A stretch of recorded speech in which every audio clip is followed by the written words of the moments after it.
gonna do a little riff here on how do I know my purpose. Purpose is a loaded word. It feels very heavy and weighty and grand.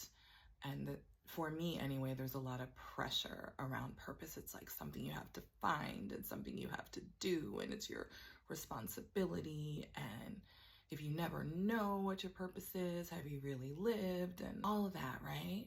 And the truth is, and I wrote this down and I love it. I love it. I don't know if anybody else has ever said it, but this is the first time I've ever heard it. I wrote this down. The path to purpose is pleasure, doing what you like, chasing your joy, doing the things that resonate with your innate frequency.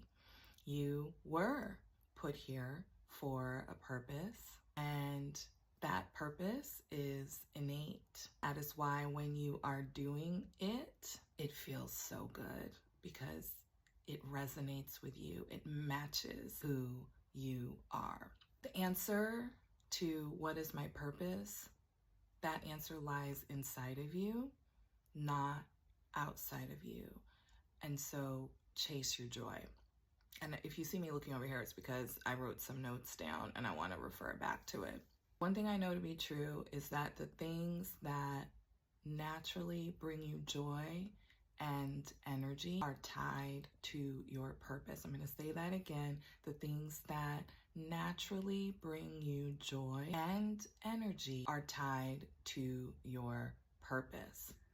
Also related, but that I will get into later on, the things that you are naturally good at, things that come very easily for you, things that you really don't struggle to do, and others look on and they're like, wow, you did that, or they're so grateful for it, or they realize the value of it. Even if you don't realize the value of it, those things are tied to your purpose too. But I'll come back to that. Let's talk about this whole idea of pleasure and purpose, right? When you were a little kid, you didn't have the weight of the world on your shoulders. You didn't have all these societal pressures. You did not have real responsibilities. Most of us, I know there are some that really did. You were parentified very early on. I get it. But for the most part, I mean, you weren't paying bills, right? Most of you, you're not paying bills. You're just living.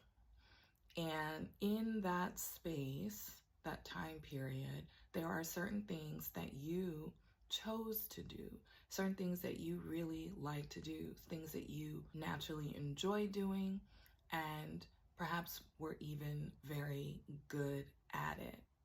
And then somewhere along the way, whether it was a person or a situation or whatever, something turned you away from doing those things that you really enjoy.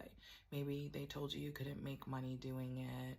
Maybe they told you it was dumb or wrong or whatever, and so you just stopped. Or they told you it wasn't as important, and so you poured yourself into things that are quote unquote important or will make you a ton of money, whatever it is, right? There's some reason why you turned away from those things that you enjoyed in your childhood, and now you're lost. And the reason you're asking the question, what's my purpose, is because you're trying to find your way back to who you are. Again, the answer is inside of you, not outside of you, right? You're not going to find purpose out there. You find it in here, in your heart, pursuing the things that you love, the things that give you energy. Let me tell you, when I am doing the things that I want to do, like the activities that bring me joy, I almost don't need sleep. It's bizarre. I can go long periods without sleep and I don't even feel tired. But ask me to do a task that I'm not really feeling, or to do it for an organization or a group that I don't really like, and I'm exhausted. Literally, I will go to sleep, or I don't have the energy. I feel like I need coffee or tea or something to keep me awake and keep me focused. But when it is something that I love, I have boundless energy. And so that really is a clue into your purpose, what gives you energy. And so I would say to anyone who's trying to find their purpose, make room for the things that delight you, right? You don't have to change your whole life overnight. If you can, go ahead.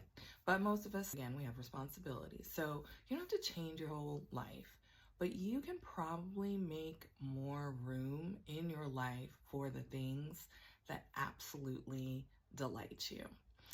Let's look at an example from nature, right? Blueberry bushes and their life cycle and the role of bumblebees, and how when the blueberry bush blooms flowers, the bumblebees come and they're going around, from flower to flower, and essentially they are pollinating the blueberry bush. I don't know that the bumblebees know that they are pollinating flowers. I have no idea. I don't know how much we know at this point about the consciousness of bumblebees, right?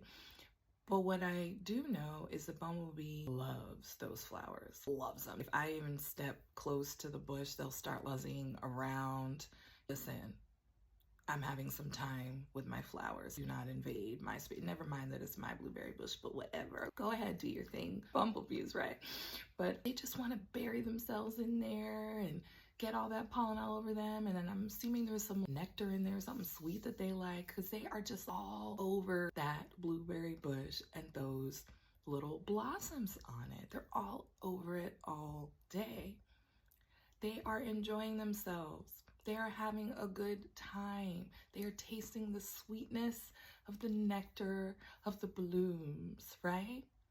I don't know that the bumblebee is thinking, you know what? As I enjoy this nectar, I am pollinating the flowers, and that will contribute to this plant being able to produce fruit. And that fruit is going to bless the birds of the air and the squirrels of the trees and the humans that own this backyard. And I'm contributing to the ecosystem of the earth. I don't know, maybe it's quite possible that bumblebees have that level of consciousness. I have no idea. What I do know is they just love them, some of those flowers, and so they spend as much time as they can and as much energy as they can enjoying those flowers. And in doing that, they fulfill their purpose. And so we tend to think of purpose as this grand thing, this thing that gives us accolades, and this thing that other people can see and admire, and likely that will happen with the admiration part, but that's not the point. Purpose is about being as authentically you as possible. It's about being you, being the you that you were made to be, without all of the trauma and the layers of societal lens and judgment and all these things that keep us, these obstacles that keep us from being our true, authentic, divine selves as we were made to be. I hope that's getting through to someone. Do what you want to do. Make room for what you like. Make room for the things that delight you. I don't care if it's 5 minutes a week. Do that, and you're going to like it so much. You're going to do more of it and more of it to the best of your ability. And in doing those things that you enjoy, you don't know who you're blessing. You don't know. You may never hear from those people, but you are, by being yourself, you are fulfilling your purpose. And you don't know who's watching and saying, oh, I see that person and they're operating in their gift. Or they're just so happy all the time.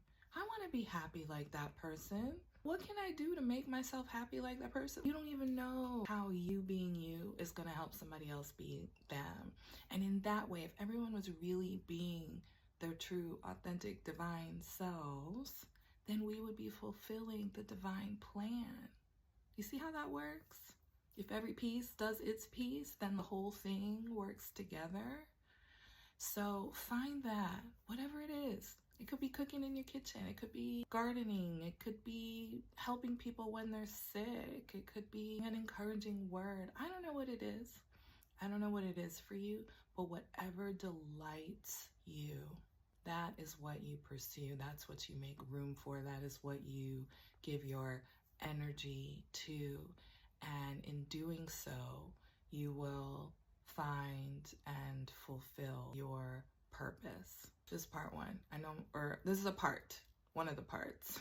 I have one more. This is already too long, so I'm going to do a second part.